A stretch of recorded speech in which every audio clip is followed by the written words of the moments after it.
Hi everyone, I'm Laura Gale Locke. On this edition of Local Loop, we're going to give you an update on what's been going on with Project Downtown, and we're going to focus on one specific street, St. Francis, where there's a lot of exciting things that have happened in that area. We have two guests here with us today. We have Jeff Fleur, who is the president of the Wichita Downtown Development Corporation, and also Scott Knable, who is the city's downtown revitalization manager. Thanks to both of you for being here. Thank you. Well, first let's talk a little bit about Project Downtown and all of the investment that's been taking place. Well, you know, it's been an exciting about 16 months. The master plan was adopted back in December of 2010 by the council. And even before it was adopted, there was a lot of activity as it was being developed with Goody Clancy and their partners. But since then, the implementation, we've been really having a great time because there's just a lot of activity both in the public sector but also the private sector. And looking back over the last about 14, 15 months, you know, there's been about $170 million worth of investment. Now, part of that, about $60 million of that was completed last year. Of that figure, about $94 million was started last year. A lot of that will come to fruition this year, and then we've already seen about $20 million initiated in new construction this year as well, as far as redevelopment of buildings and things of that nature. So if you were to talk to anybody about how you would have a master plan adopted, you know, just a short period of time ago and then see what's underway today, it really is, I think, a great testament to our community's, you know, willingness to invest, both from the public side but also the private side. But again, I think it goes back to the master plan was built on economics, so we really kind of know pretty sure-footedly, you know, what are the market demand opportunities. And that's really helped us, I think, to get to where we are today. And as we'll talk about during the show today, there's a lot of other things that are happening, you know, that people will start to see come to fruition as well. Well, those are really impressive numbers too when you consider the current economic climate that we're in and that people do see our vision and are willing to invest. Exactly.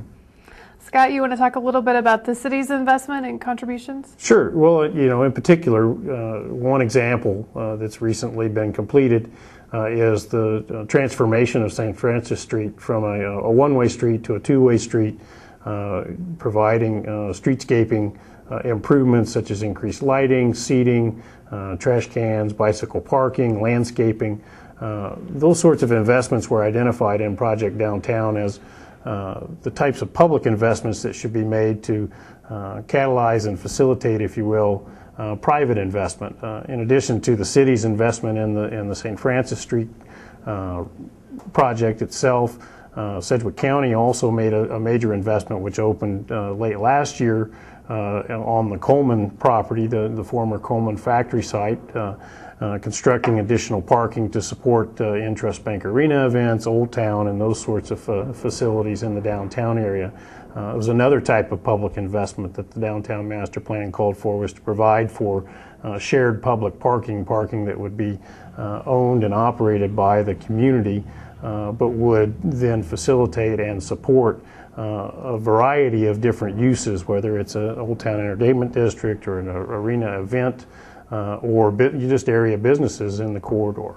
And then the final component of the St. Francis project was kind of the third really identified public investment, was to do public open space, parks and other types of plazas and those sorts of things, to provide kind of a living room, if you will, for downtown, a place where people can go and experience you know, the open space. In an urban environment, those spaces tend to be at a premium, and in this case, the Centennial Plaza was developed along with Sedgwick County in partnership with the Rotary Club of Wichita, which made a major contribution to the project, as well as with the Coleman Company, who also provided for some amenities in the location. Maybe you guys can explain where Centennial Plaza is and just Sure. talk a little bit more about it. Absolutely. The Centennial Plaza is right at the corner of 2nd and St. Francis Street, which is at the north end of this St. Francis Street project, which went down to Douglas and kind of connected Old Town, which is just to the east, along 2nd, from St. Francis, and 1st from St. Francis, down to the Douglas corridor and to all of the exciting developments that we'll talk about that are occurring there, as well as down to the Intrust Bank Arena. And this Centennial Plaza is right at the very north end of that. You know, and part of what's so fun with again, I keep saying fun because it really is. I mean, you start to think about how working with Scott and the city and with the private sector and putting together partnerships is that the master plan really kind of laid out the vision of what could be. And from that blueprint, when things started to come together, like the county purchasing the old Coleman site, conversations almost immediately started with the Downtown Rotary Club about, do you want to pursue maybe as part of your centennial, celebration, look at this as being the urban park that you want to create. That began to move forward. And then Coleman was very eager to be a part of, they would like to commemorate that was their first manufacturing site. And then the city looking at the prioritization of the streetscape. And so it all began to come together, but the blueprint was provided through the Project Downtown. And as Scott has already said, we're seeing a lot of things running concurrently just like that, to where you had that conversation started and then you're able to bring these people individually together. That's one of the great things too, I think, that the mayor, the city manager, and the council have done, is that you have someone like Scott who's in place, where the private sector, we go to Scott and Scott says, okay, based upon what we're hearing, this is who we need to be bringing to the table. And it really has helped facilitate development to the point where you are seeing the results like you are as far as what we talked about earlier. So again, I think it's one of those things where if you begin to say what's really contributing, it's people like Scott then bringing in the resources of the city to say, this is how we get things done, this is how we can approach it. And because of the private sector, they have a lot of options, not only here in our city, but they can look in other cities as well. And so today's economy is totally different than what it was maybe 15 years ago, where people would stay mainly in certain areas. So again, I think St. Francis is just one of those things, that the most recent thing that we can really point to and say, look at how all these partnerships have come together to form something really, I think, transformative in our downtown. Yeah, it's great how it kind of give you guys a roadmap and a kickstart to get that momentum going. Will you talk a little bit more about why improving the streetscape and changing it from a one to two-way street, why that makes such a big difference? Go ahead. Sure. The St. Francis Street itself was actually identified back in the arena planning as a street that really needed to convert to two-way traffic to provide a couple of things. One, to provide a vehicular connection from the arena itself when people are leaving events up to the 1st and 2nd Street corridor, which has access then to the east to the interstate highway system. So that was one of the things that was identified in that arena planning. Then the Project Downtown plan came along and really started to focus on, well, you have this opportunity really to improve the walkability of downtown. And we really started talking about bridging the gaps, if you will, in downtown, where you had areas of activity like the arena and like Old Town, and making a connection not just with a vehicle, but also through walking and bicycling. And so through that process, then the design of the project really started to change. We started to look at providing the types of things that support people's willingness to walk distances like that, from the north end of Old Town down to the arena as a 3 or a 4 or maybe even a 5 block walk, depending upon, which part of the areas you're going to. So providing, lighting for, safety, security at night, benches for people who perhaps, really can't walk 3 or 4 blocks, without stopping, need to sit down, or just want to stop and sit down and look at something and talk to somebody. Trash cans to, for people to dispose of things that they have with them without littering the streets, and then, bicycle parking, shade in the form of trees. Now the trees are brand new, so the shade will take a while, but it will be there eventually. So that really kind of led to the thinking of St. Francis corridor as that type of connection, and I think we'll see other types of projects like that as we begin to connect the various districts within our downtown. Mm-hmm. And there's an economic viability too with retail and restaurants, and that with the two-way traffic, there's literally kind of a double exposure that you provide those those ground floor retailers, and that helps too. I mean, because that exposure will increase people's wanting to stop. They see it and they'll stop. What's been really interesting is just to kind of watch the vitality of St. Francis Street now that it's two-way, now that there's increased parking along those consecutive blocks, because it definitely has increased. I mean, it's amazing to kind of see that level of activity, along that corridor. And as Scott has said, I mean, visually, it's a connectivity, from Old Town to the arena. And so, again, there's just so many positive, I think, lessons learned out of that whole situation, or demonstrated, I should say, that were laid out as this is what you can expect. And fortunately, we have seen probably almost all of those come to reality as this has been done now.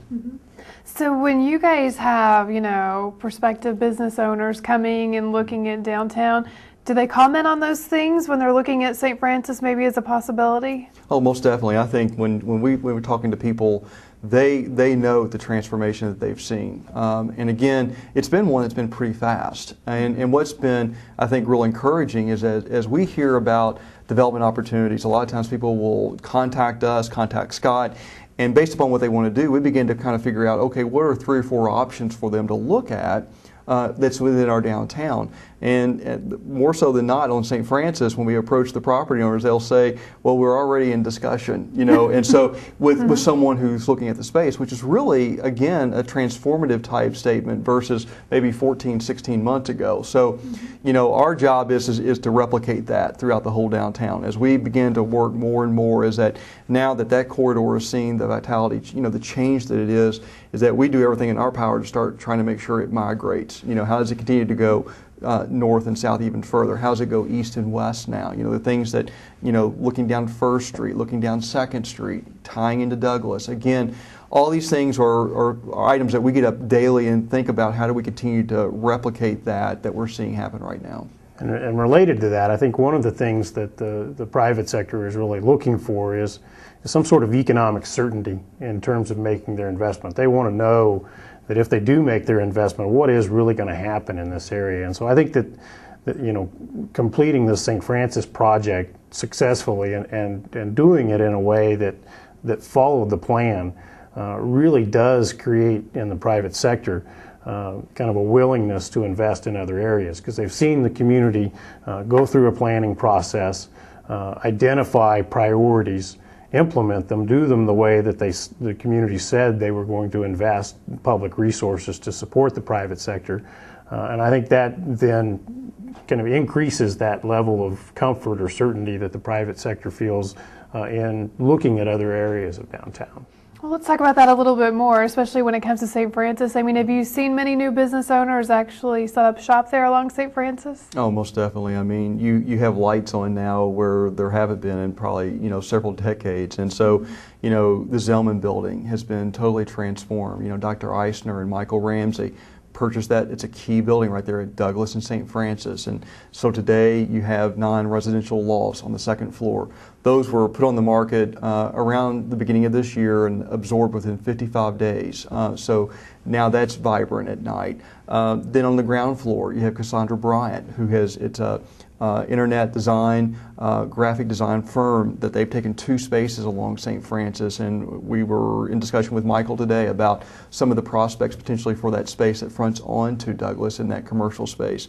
As you go on down the street, you have Coleman Lockett, who has done Bite Me Barbecue. They've relocated now and they're in downtown. A viable restaurant. They actually live above the restaurant on St. Francis, another resident. You continue on down. You've got the Mr. Diggs, the dwelling. It's a new furniture store. Really kind of eclectic reproductions. They're now along that corridor. You still have Coleman. They've had their outlet store that's there, but I think they've even seen the opportunities now of being open more than they have been in the past. And then you have Pixius right there at 2nd and St. Francis. That if you drive past the site today, they're in the midst of making about $3.2 million worth of investment in a building that was vacant. And so again, huge transformation. You have Tracy's along there. They've improved both sides of the streets with properties they own. So again, it's contagious. I mean, people, we were commenting the other day, people have been painting their buildings. They've been cleaning up the properties. And again, that's something that it is catalytic. People start seeing activity, and it is catalytic. I mean, it will lead, it has that synergy to it. And so, to answer your question, yes, there have been quite a few new businesses coming in along that corridor. And there's been a number of successful businesses along there all along that are continuing and in some cases expanding. So. Well, as you guys know, we sent a photographer down there to talk to some of those business owners, so let's pause for a quick second and hear from some of them. Okay. When we first moved into our new location down here, they were actually under construction, and so it was kind of stressful because we were trying to get our space how we wanted it, and then we were also dealing with the construction of the road being closed and having them do some of the landscaping and having all the dust. So that wasn't so great, but we knew that there was an end in sight, and it went rather quickly. It was only a few weeks later after all the jackhammers during the day, and when they opened it up to be two-way, so much better.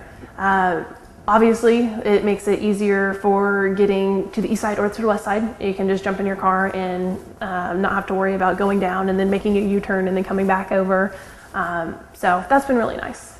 For our buildings here, there has been more interest here lately, probably in the last 2 or 3 months, in people wanting to lease buildings down in this area. We get a lot of people that say, we're so glad you're here. We're glad though that we can come and turn off of Douglas instead of going around the 3-block area. So it has definitely helped us. We looked around for quite a while for an office. It was a big move for us.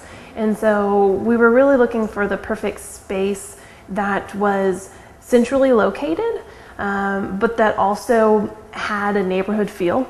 And we felt like the corner of Douglas and St. Francis did that because it's by our favorite coffee shop, but at the same time we can stay here and then go to concerts after work or walk up to Wasabi to have lunch. Being downtown, not necessarily in the old town area, but close to the arena, close to Douglas. Not a lot of barbecue places in this area stay open late. Most of them are wait in line, pick up your food. This is fully sit down, be waited on by the wait staff. We have a full beer, full cocktail. We have live entertainment on Friday and Saturday nights, open late. So it was a good fit for what we wanted to do. When I'm down at work at night, I really notice a lot more foot traffic, people on bicycles, and I just assume that will continue and that Old Town will continue to come down this street. And it seems to be more businesses than bars and restaurants so far. Now you see people just walking by during the day and in the evenings with their family or friends shopping and wanting to pop in and look. And that wasn't going on when it wasn't two-way and when there weren't the benches and the parks and all of that. Well, it's been fun and exciting to hear from some of those business owners, but let's go ahead and talk now about what's going to happen next. Well, there's a lot. One of the things that in working with Scott in the city, one particular area that we're really excited about is there's a whole transformation of a block right now underway along Douglas, which is the heart of our downtown. And we're very fortunate. I think this is a tremendous example of how the private or the public sector has partnered with the private sector to really just be catalytic. We have the Ambassador Hotel that's under construction right now along Douglas. That building has been vacant, over a decade. Not rendering a lot to the community as far as vitality. So it's under development now for a 117-room boutique-style hotel, the Ambassador. Paul Corey coming in from Tulsa, partnering with Dave Burke and Dave Wells to do the project. It's well under construction, and that will actually be done by the end of this year. But as part of that project is very important the development of a new parking garage. And again, going back to working with the city, you want to make public investment that's catalytic. How can you really not only help the current project that needs maybe that infrastructure, but have the foresight to say, how do we build this in a way to where it will help foster other private sector investment, which this has done. Because now, once that decision was made for the garage to be built, the Kansas Health Foundation's also in that block, been there for a number of years, and we've actually had a number of conversations with them about expansion and some things they wanted to do prior to the decision on the garage. And we always were kind of looking at different places downtown because they needed that surface lot next to their headquarters for parking. Once the city made the decision that we're going to do this project with the Ambassador in mind, that garage afforded us the opportunity to then talk to the foundation to say that could be a development site, and they ran with that. So now, you have about a $9 million project, which is really exciting because that's the first new construction along Douglas in that core area in about 38 years. And so it'll be the first new building coming out of the ground since the Bank of America building. And so, but the excitement doesn't stop there. I mean, it just adds. And so now that you have the hotel, you know, about $23 million investment, you have the Kansas Health Foundation making about a $9 million investment. You have the city making about a $7 million investment by the time you get the garage and the urban plaza that kind of ties all this together. You have the Henry's building. And, you know, people who are from Wichita, they know the Henry's building. I mean, but unfortunately, it's been sitting vacant for almost 3 decades. Now that you have these other anchors in this block, now the Slauson family, we have active conversations about bringing that building back online. In fact, if you go out to the site today, you'll see where they're doing north facade improvements and also improvements on the east facade. And there's active conversations about maybe doing a restaurant on the ground floor that will begin to relate to all these other developments. But again, you have a total block now that's under development. And the great thing is you have developers that are really willing to work together. So by that I mean is that, you know, when we start all this construction, which you'll see, if you drive out to the site today, you'll see it, all the sidewalks are going to be tore up by the end of the day. I mean, that's just the nature of construction. But working with all the developers in that block, they've all decided, working with the city, that when the sidewalks are put back in place, that literally they will all begin to tie together so that it really brings it together as a whole package, if you will. Then also we're looking at, you know, ways of branding that block. So again, it really is a demonstration of, you know, now we're approaching almost, you know, $45 to $47 million of investment, and then you have $7 million of investment by the city. And that's what you'd like to see public investment do. And so what's fun now, too, is that synergy is going to adjacent blocks, because adjacent property owners now are looking at how they might need to be making improvements to their building, because now, you know, you've got 1,000 people coming to the Leadership Center within the Kansas Health Foundation. You've got the hotel. You've got what's happening at the Henry's building. You've got ground floor, you know, restaurant retail happening in the new garage. So again, that's just another example of how the master plan began to really help us bring the conversations together that were happening individually, but we can bring them back together collectively. And at the end of the day, you end up with a project of that magnitude. And that's atypical today. I mean, you mentioned it earlier about the economy that's nationally. A lot of cities, they do not see that type of investment going on right now. So I'm real enthusiastic, because I think that as we do see more liquidity in the markets as we go forward, that we're just on the front end of what we're going to see in Wichita. I think the next 2 to 5 years, you know, we're working diligently to make that happen in a lot of different areas. And I know that you've been working with the Orpheum and some things too along First Street. Yeah, really, actually 2 corridors that we've been working on, and we've done a program not too long ago about the Douglas corridor, where we talked about that, and we have an application in with the Federal Transit Administration, hopefully to receive some federal funding to kind of make that connection from St. Francis and Old Town along Douglas, with some transit improvements, the types of streetscaping improvements that we did along St. Francis. But we're also pursuing grant funding to do a similar type of study that we did along Douglas on the First Street corridor, where what we're doing, we're calling it connecting kind of the cultural assets of the community with the museums on the river, which are kind of at the very far western end of the First Street corridor in downtown, where it intersects with Exploration Place, and then you follow up to the other museums in the museum on the River District. With the Orpheum, which is kind of in the center of downtown along the First Street corridor, and then you go over into the Old Town area, where you have a number of different types of cultural businesses, museum, theater, number of nighttime entertainment options, actually a couple theaters, movie theater and a dinner theater.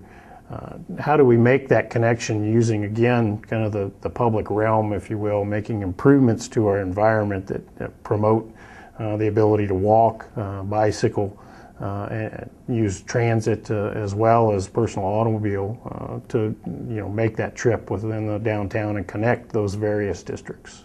So then what happens? Like, how long does that study usually take, and then does that get adopted as part of the master plan? Well, typically a study like that, the Douglas corridor study was about a 9 to 10 month process. First Street corridor is a little bit larger scale project, may take upwards of 12 or 15 months to complete the full study. It's actually being spearheaded by the Orpheum Theater, who's making some major investments in their renovation and are currently doing significant fundraising to make a total transformation of that facility, which has been ongoing for a decade or more. It really would be even more of a jewel, if you will, along this corridor to really draw people from around the surrounding region to downtown. So yes, the end result of that would likely be presented to the City Council for adoption and incorporation into the Project Downtown plan for guiding future public investment. So, and then you also talked about the importance of branding the area. What does that mean? Well, it's, we've got some great examples. I mean, Old Town is very well known in our community. I mean, people identify, if you say Old Town, people they know where you're talking. And, Waterwalk has a branding to it. I mean, people know when you say Waterwalk, they understand that area.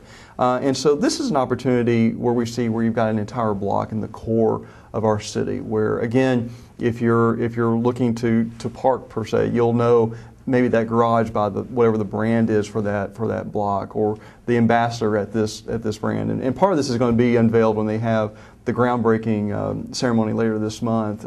Actually, on July the 25th is when they want to do that, and so, or will do that. And so again, all that will be emerging as that's done. But the thing is that you look at the downtown landscape right now. You have development throughout the whole district. I mean, look what the YMCA is doing. I mean, tremendous investment there by the YMCA, and again, an iconic structure. Plus, it services our community in such a great way, and our Ys are second to none in the United States. I mean, I've never seen such a Y system in a city. You've got developers like Dave Burke who are doing the Player Piano building. You've got Dr. Eisner and Michael Ramsey doing the Renfro, the Zellman, the Lux. They're working on some other projects. Again, and then you've got people like Mr. Corey coming in from Tulsa, looking at investment opportunities and doing things as well. And you've got the list is ongoing, and I probably will get in trouble if I start listing a list. But the thing is that it points to the fact that we have a lot of different people coming into our community to invest in it.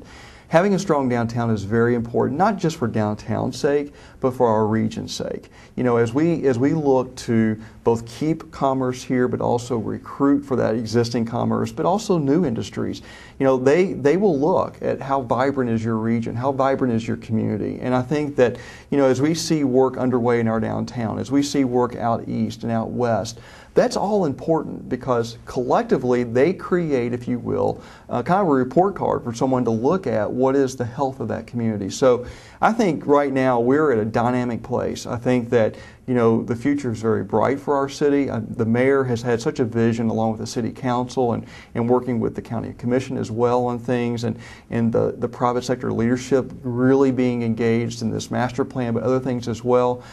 It's really a dynamic story, and it's one that I always enjoy getting out and talking about, whether it's here or if we're out talking about the master plan in another city about what's going on. I think we do have a dynamic time now in our development, and so everyone who lives here should be very proud about what they're seeing, because I think that, again, the next 2 to 5 years, you're not going to begin to recognize this skyline, whether you're in the downtown area or the region itself. So, I think it's great how you all allow us the opportunity to come and kind of give an update on what's going on. And, Scott's got a lot of information on the city site. We do at downtownwichita.org to where you can get this updated information. You can come by our office at 507 East Douglas.